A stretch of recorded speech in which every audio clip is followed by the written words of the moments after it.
let's go to John. Come on in, John. Hey, Egberto. Good morning, my brother. Good morning, my brother. Talk to me. What do you make of these student protests?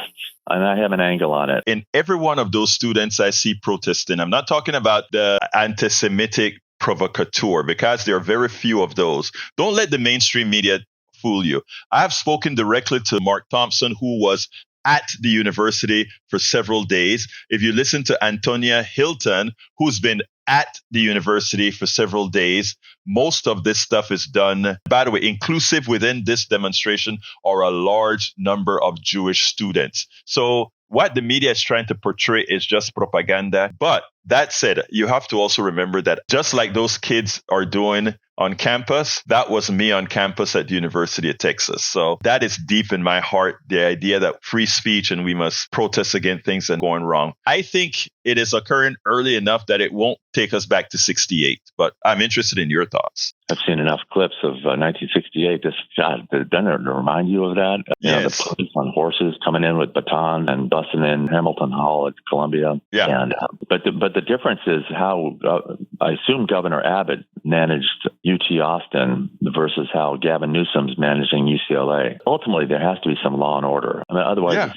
then you have the Jewish kids and the Palestinian kids having an MMA brawl with no referee. I mean, and anarchy, there's just, you can't have that in a civilized society. But I take the position that if you want to make meaningful change, now as if I know, right? I'm just a simple country doctor, okay?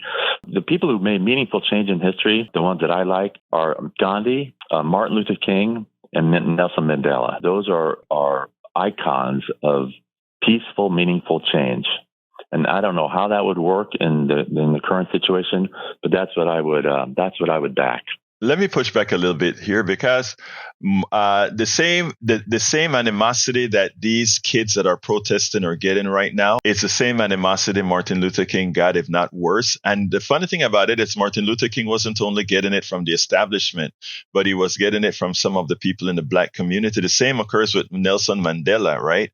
Nelson Mandela was never revered. Nelson Mandela was hated by the establishment. I don't know as much as of Gandhi as I did with, let's say, Brother King and Mandela. But the truth of the matter is there was a large amount of disruption with King and a large amount of disruption with Mandela. It's just that after years, we look back with it with nostalgia and say, wow, look at the change that came about. I so respect these kids. I'm talking about the kids who are in encampments, peaceful encampments. Look, I was a member of the Occupy movement back in 2010. In fact, I, along with a couple of professors and students, created Occupy Kingwood, where we did that sort of thing. Protests are designed to be disruptive because it gets people's attention. And then people are either going to get pissed for the disruption but it's going to force them to look at issues. That's why we have protests. It's not to be comfortable. If it's comfortable, we just say we put the protesters in a corner and then we go about our own business. Nothing changes.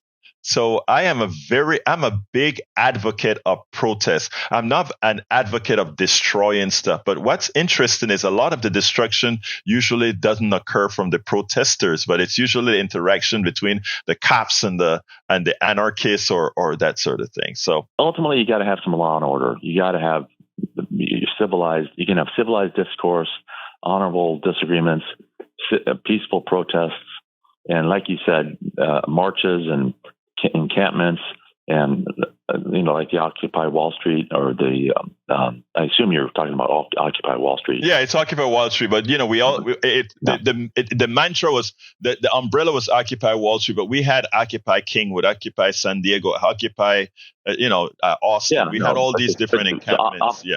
Offsprings of Occupy Wall Street against big corporate interests. Right.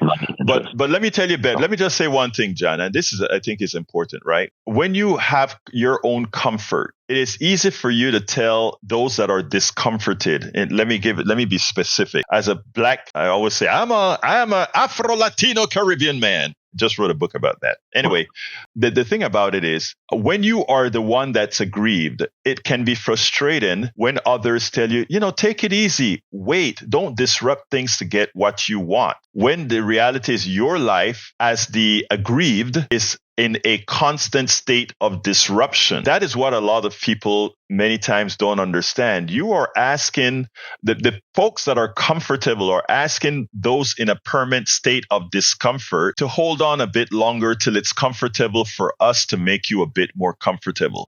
Don't answer that. I just want you to think about that. Because whenever you have somebody saying that, that is what you're saying. In other words, Biden is asking us to wait till we can convince Netanyahu to stop killing so many people. Well, as we are waiting, more people are dying. That is what these young people see. This is what they saw during the Vietnam protests. This is what they saw through the Wall Street protests. They saw things much better than we, the people who supposed to know, saw them. That's all I'm saying. Anything else, John? I got to go. Oh, my lines are full. Anything else, John? Your lines are full, Egberto. No. I was going to talk about some other matters, but I'll let you go to the next caller, and I'll call tomorrow, man. We're here every day. Call tomorrow. I'd love to hear your point of view. Okay, John? Thank you. You got it. Thank you. Yeah.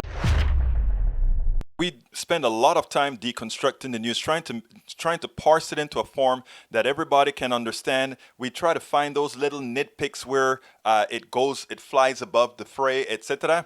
If you really like these videos that we do, I want to ask a big favor. Please go ahead. Number 1, subscribe to our channel. And number 2, please join if you can. Thank you so kindly for watching. Keep watching. Please remember to share. We must populate the entire internet with our progressive message, a message that we know is what most Americans say that they want. So help us, please join.